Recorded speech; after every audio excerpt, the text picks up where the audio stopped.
আসসালামু আলাইকুম everyone, welcome back to my channel Ridi's kitchen vlog. আজকে আমি আপনাদের সাথে তৈরি করে দেখাবো বেকারি স্টাইলে চিকেন ব্রেড রোল। তো এটা কিন্তু বানাতে খুবই সহজ আর খেতে কিন্তু খুবই মজাদার, আর বাচ্চারা কিন্তু এই ধরনের নাস্তাগুলো অনেক বেশি পছন্দ করে থাকে। তো প্রথমে আমি একটা মিক্সিং বোলে নিয়ে নিচ্ছি 3 কাপ পরিমাণে ময়দা। আপনারা চাইলে কিন্তু এখানে আটাও ব্যবহার করতে পারেন, তবে ময়দা দিয়ে বানালে খুব বেশি ভালো হবে। দিয়ে দিচ্ছি 1 টেবিল চামচ পরিমাণে ইস্ট, এখানে আমি ইনস্ট্যান্ট ইস্টটা ব্যবহার করছি। দিচ্ছি 3 টেবিল চামচ পরিমাণে চিনি, চিনিটা চাইলে আরেকটু বাড়িয়েও নিতে পারেন। দিয়ে দিচ্ছি হাফ চা চামচ পরিমাণে লবণ।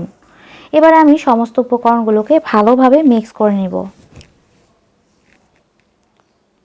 সবগুলো উপকরণ মিক্স করা হয়ে গেছে, এখন আমি একটা ডিম ভালোভাবে ফাটিয়ে নিচ্ছি।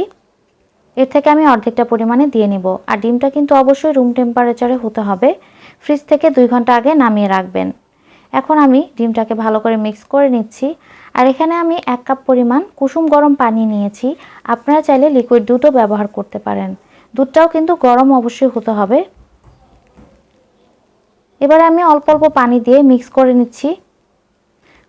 অনেক বেশি পানি দেওয়া যাবে না, তাহলে কিন্তু ডোটা নরম হয়ে যাবে। ভিউয়ার্স, যারা আমার চ্যানেলটাকে এখনও সাবস্ক্রাইব করেননি, প্লিজ চ্যানেলটাকে সাবস্ক্রাইব করবেন, আর ভালো লাগলে লাইক, কমেন্টস অ্যান্ড শেয়ার করে দিবেন। এবারে আমি 1/4 কাপ পরিমাণ সয়াবিন তেল নিয়েছি। এবারে আমি মথা যে ডোটা আছে তার মধ্যে তেলগুলোকে দিয়ে নিব। তেলটা দিয়ে আমি আবারও কিছুক্ষণ মথে নিব। ডোটাকে আমি এবার রেস্টে রেখে দেব 2 ঘন্টার জন্য একটা গরম জায়গায়। চাইলে আপনারা কিন্তু চুলার আশেপাশে রেখে দিতে পারেন। এবার আমি ঢাকনা দিয়ে ঢেকে দিচ্ছি, 2 ঘন্টা পরে ফিরে আসছি। আর এই ফাঁকে আমি কিমাটা তৈরি করে নিব। সেক্ষেত্রে এখানে আমি তেল নিয়েছি 1/3 কাপ পরিমাণ, আর দিয়ে দিচ্ছি পেঁয়াজ, অনেক বেশি পরিমাণে পেঁয়াজ দিয়েছি দেখতে পাচ্ছেন। আর দিচ্ছি আদা বাটা, রসুন বাটা, এখানে আমি হাফ চা চামচ করে নিয়েছি সবগুলো। মশলাটা একটু কষিয়ে নিচ্ছি। এবারে দিয়েছি 1 চা চামচ জিরা গুঁড়ো আর হাফ চা চামচ পরিমাণে গরম মশলা গুঁড়ো।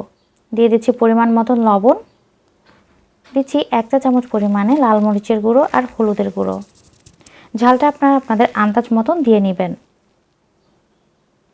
দিয়ে দিচ্ছি টমেটো সস, এখানে প্রায় 2 টেবিল চামচের মতন আছে। 1 কাপ পরিমাণে নিয়েছি চিকেন কিউব, এখানে আমি মাংসটাকে বুকের মাংসই নিয়েছি। আপনারা চাইলে এখানে গরুর মাংস ব্যবহার করতে পারেন।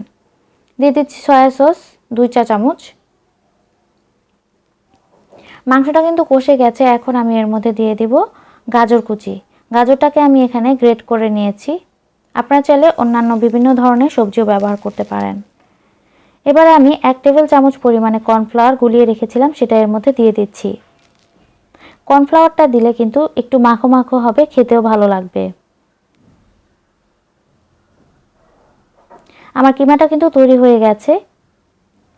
প্রায় 2 ঘন্টা পরে আমি ডোটা দেখতেই পাচ্ছেন কতটা ফুলে গেছে।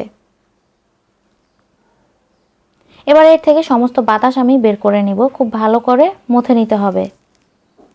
আমি একটা বোর্ডের মধ্যে খুব ভালোভাবে 5 মিনিটের জন্য মথে নিয়েছি। এবার এর থেকে কিছুটা অংশ সামান্য একটু ময়দা মাখিয়ে আমি একটা রুটির মতন তৈরি করে নিব।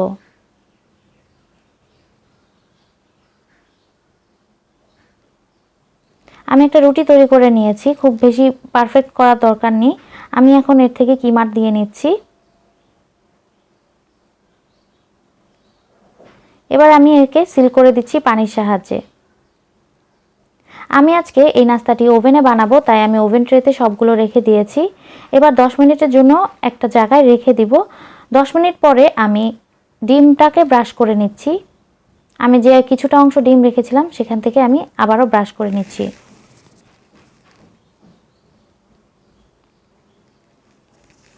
এবারে আমি উপর থেকে সাদা তেল ছড়িয়ে দিব, আর ডিমটা দেওয়ার কারণে কিন্তু উপর দিকটা লালচে হবে, দেখতে ভালো লাগবে।